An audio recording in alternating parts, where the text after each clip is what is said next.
Paul Sims, the executive producer and a writer on What We Do in the Shadows, which is once again nominated at the WGA Awards in the Best Comedy Series category. Paul, coming into season 3, I guess after the success of season 2 and season 1, what was maybe the main goal, or what were you shooting for season 3, and where you wanted the show to go? What we were shooting for was just to survive and actually shoot a season of the show, because we shot that right. That was one of the first shows that went back into full production during the pandemic time. So I assume you wanted a more creative answer. I don't know. I just wanted it to be bigger and funnier and even better than it had been before.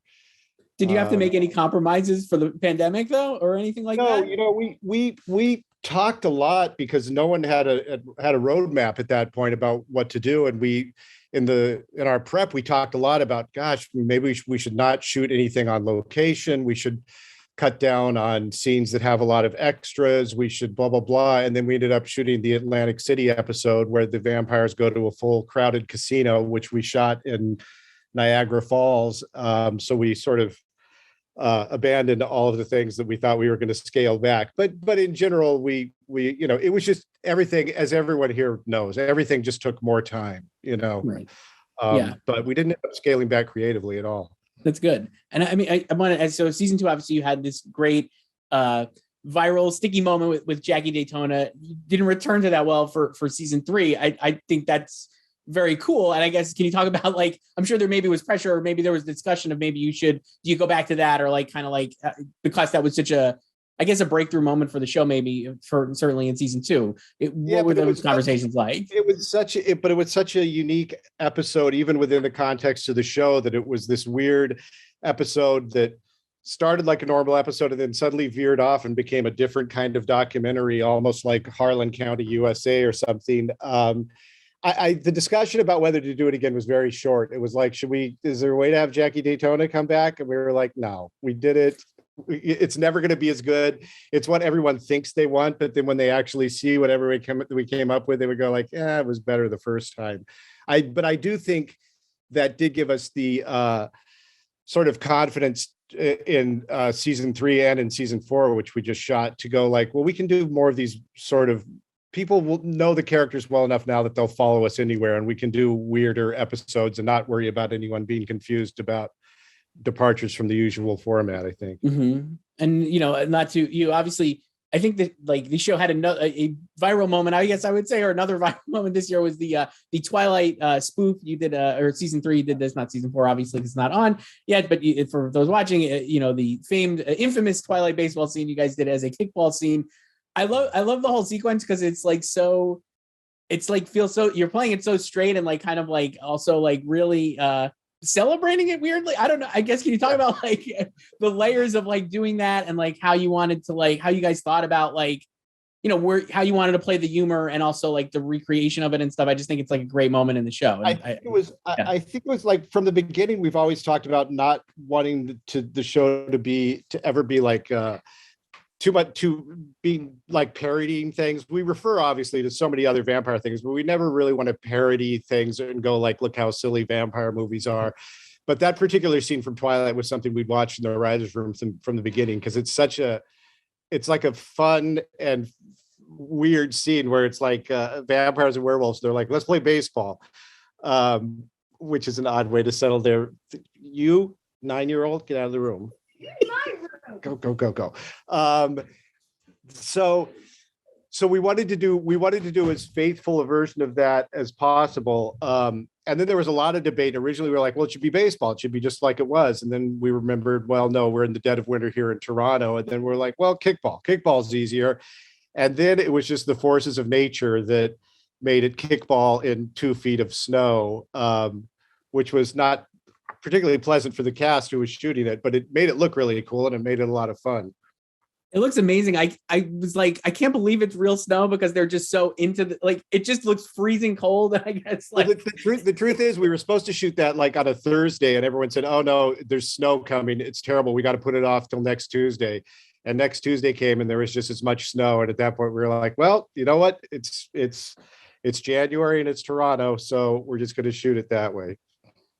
I wanted to ask you too about like, I think I've read another interview, you talked about how like a fun thing about the show, like, expanding the characters in season 3. Like, if first season obviously sets things up, second season you're kind of like, paying off that first season. Season 3, maybe like you were saying too before, you could go further places with characters and kind of like take more risks, maybe, I guess. You did that, I think, with Colin, obviously, that whole arc, and like really had a great payoff, and really surprising, obviously, too, for what I would say is a comedy show, right? To like have like killing off a character, bringing them back or whatever. No spoilers if you're watching this, but I mean, the show has been over, so I apologize for that. But I guess, can you talk a little about like when you decided to do that with Colin, and like how that whole thing played out, and like having the confidence to do that in the room? I think it's like really like kind of noteworthy and impressive. So phrasing it in terms of confidence is very misleading, because, and also phrasing it the way you did about first season sets it up, second season explores it more, makes it seem like we had some master grand plan.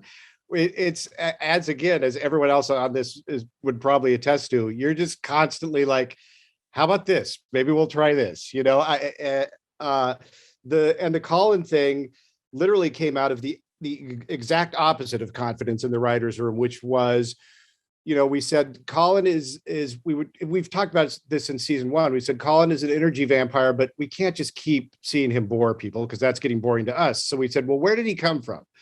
What made him an energy vampire? Was he born that way? Was he turned into an energy vampire? And we talked about it for hours, and we could never come up with an answer that satisfied us all. And then that morphed into, well, why don't we have Colin himself be the one who's searching for an answer? And that seemed like a great solution. And then we got very far into that. We're like, well, are we going to reveal what the answer is when we get to the end? And having nothing that satisfied us, we thought, no, let's do something even more drastic and kill him, basically. And and it's a spoiler, but if you haven't watched it by now, whatever. Yeah, I mean, like, and do you have like a favorite? I don't know. Do you have like a favorite moment or something from this season that you guys were like, from season 3, excuse me, but like that you were surprised by, or like that kind of like just came out of like conversations in the room, or that you were like not even thinking that was going to be a possibility early in the season, and then kind of like you kind of ended up doing, or whatever? There are a few things. One was the episode that Stephanie Robinson wrote, where Nandor joins a cult of vampires who believe they can live as humans. That one was really fun, because the script was that basic concept, but as far as what the cult he would join, we could never really settle on it. Was it like, did it look like where were these people living? And that was really where our production designer and our director and everyone said, what if we make it a very like 80s health Jane Fonda aerobics thing? And that sort of informed all of it. And then that informed Nandor having the sort of John Travolta haircut. It was just an episode that, like, writing wise, we're like, oh, that's a good episode. But then what we saw on the screen was so much more due to what all the other departments brought to it. I think that was fun. The other fun thing, I think, was having Donal Logue as one of the sort of guest vampires in the second to last episode, and then having him stick around as the guy who paints their portrait for the final episode, because it was just such a funny, weird thing for a character actor like him to be basically playing himself as a character actor who's constantly talking about how he has to, put himself on tape for an SVU audition and things like that. That was fun. Do you have like, so you obviously mentioned season 4, like, what, like, hazard like spoilers or anything, but like, what would you tease, or like, what are you excited about fans seeing in this next season as well? Well, obviously, anyone who saw the end of this last season knows that there's a new character, or a new version of an old character. And a lot of season 4 is exploring those same questions that we can never come up with an answer for in the writer's room, which is how are energy vampires made? Are they raised that way? Are they turned that way? Is there a way for a baby energy vampire growing up to avoid that destiny of becoming an energy vampire? Can they actually grow up to be a normal, interesting person? And that makes it all sound really boring, but mainly just a lot of funny, fun jokes. Well, do you have, like, you mentioned that, like, and the energy vampire and the Collins, that when you were leading towards that towards the end of season 3, I guess, did that excite everybody to like think about how you would pay it off in season 4, or like, going forward, I guess, like, or was it just like, let's just do this because we could do this or whatever? No, we had a notion of how what season 4 would be about, which grew and grew to become more and more of season 4 in a really fun way.